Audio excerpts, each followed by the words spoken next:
Hello. आज हम जानेंगे कि फंडामेंटल्स ऑफ स्टॉक ट्रेडिंग एक सब्जेक्ट हैगा और जनरली ये जनरल इलेक्टिव का ही सब्जेक्ट है जिसमें 4 क्रेडिट होते हैं एंड इसका एग्ज़ाम आई थिंक सोल में होने वाला है एंड रेगुलर में भी होता है। तो ये टोटल 90 मार्क्स का होता है एंड इसमें टाइम 3 आवर्स मिलते हैं, राइट।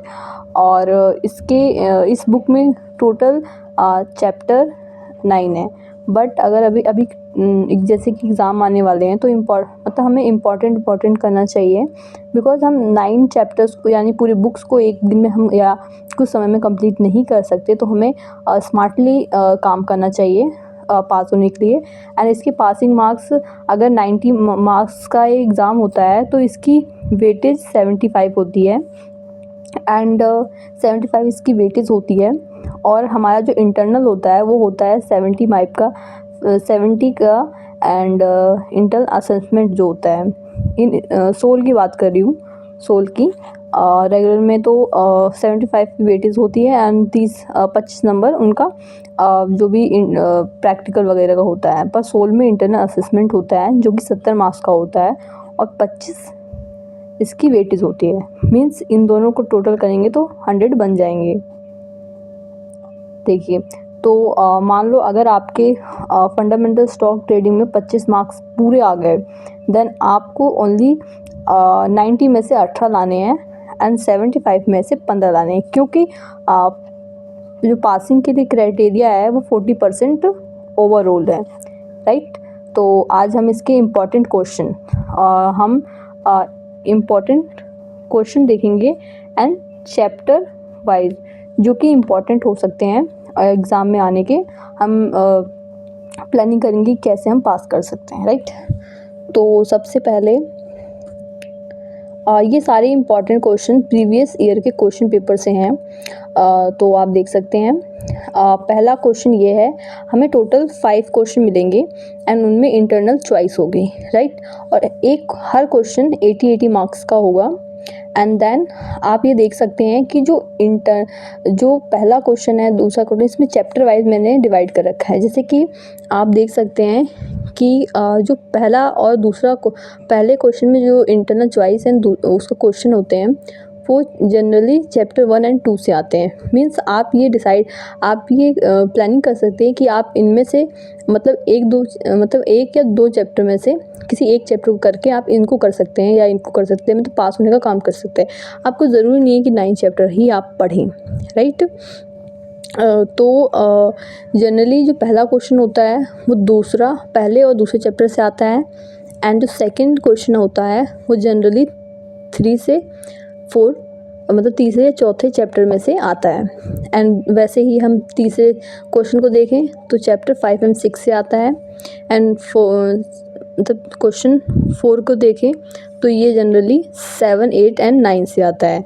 एंड जो क्वेश्चन 5 होता है ये मिक्स होता है, राइट। मिक्स किसी में से भी आ सकता है। तो आप ये प्लानिंग कर सकते हैं कि आप कोई 2 चैप्टर आप पढ़ें, इनमें से कोई एक पढ़ लें, इसमें से कोई इसमें से पढ़ लें। तो आप अगर एक पढ़ेंगे तो आप टोटल 18 मार्क्स अचीव कर लेंगे। और कहीं आप ये सोचें कि आप सिर्फ ये दोनों ही चैप्टर पढ़ के चले जाएँ तो आपके चांसेस हैं कि वो सिर्फ ओनली 18 ही मार्क्स आ पाएंगे। पर अगर आप इनमें से एक पढ़ेंगे तो आप 18 नंबर ला सकते हैं, राइट। तो सबसे पहले जो क्वेश्चन है कि investment is well grounded and a carefully planned speculation in the right of the above statement. Explain and difference between investment and speculation. How do they differ from gambling? मतलब अगर generally यही question आप इसको prepare कर लेते हैं then आपको ये 2 चैप्टर ही प्रिपेयर हो जाएंगे, right. And explain the investment decision process. What are the various alternative for investment? Explain the briefly, right। 18 marks के हैं। How the trading is the secondary market solved over the year. Explain the how clearing and settlement of equities take place plan at any recognized stock exchange. Option में है difference between capital market and money market. बहुत ही important ये दोनों question है, IPO and FPO, because ये हर साल ही आते हैं।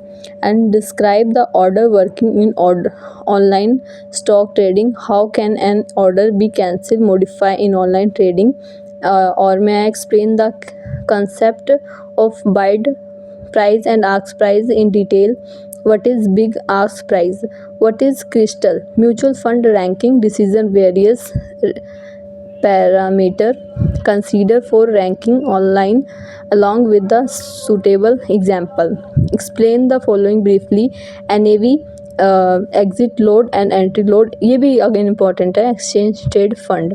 इनमें से तीन कोई नोट लिखने होते हैं, जैसे advantage of SIP, money market and book building process, risk return trade off and inside. आप मैंने कहा था ना कि कोई आप 2 चैप्टर भी पढ़ लेंगे तो आप पास हो सकते हैं अच्छे से, बिकॉज देखिए आप ये जो मनी मार्केट है एंड ये बुक बिल्डिंग प्रोसेस है, राइट, ये दोनों एक ही चैप्टर से आए हैं, जो कि चैप्टर 3 हैगा।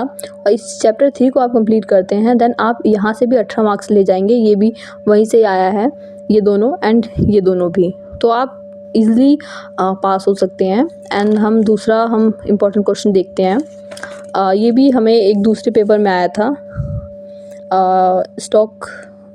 फंडामेंटल स्टॉक ट्रेडिंग का ही है। Explain the term investment and factor affecting the investment decision, explain the different type of investment available to an investor in market, stock exchange play important role in the Indian security market, discuss the statement mentioning the role played by BSE and NSE in this regard, or define the term book building, differ between book building, issue and fixed price, also explain the process of book building. देखो book building वहाँ पर भी आया था, यहाँ पर भी आया, बिकॉज ये वेरी इंपॉर्टेंट है। IPO भी आया था, ये इंपॉर्टेंट है।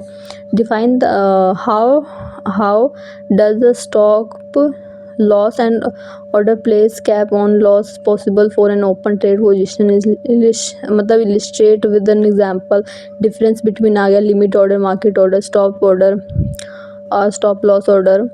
Explain the term indirect investment, differentiate between open end and closed end mutual fund. Also explain the advantage to investment in mutual fund.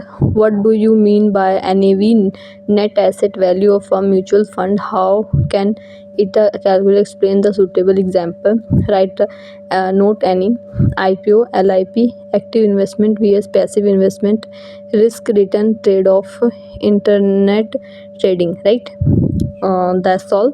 आप इसके अकॉर्डिंग, अगर आप इन चैप्टर के अकॉर्डिंग, स्ट्रैटेजी अकॉर्डिंग पढ़ेंगे तो आप बहुत ही अच्छे नंबर से पास हो सकते हैं। आप कोई भी अगर हर यूनिट में से भी आप एक पढ़ लेते हैं तो आपके पूरे मार्क्स लगभग 80% मार्क्स आने के चांसेस हैं, right. Thank you so much. Subscribe our channel to देखने के लिए ऐसे ही वीडियो। धन्यवाद।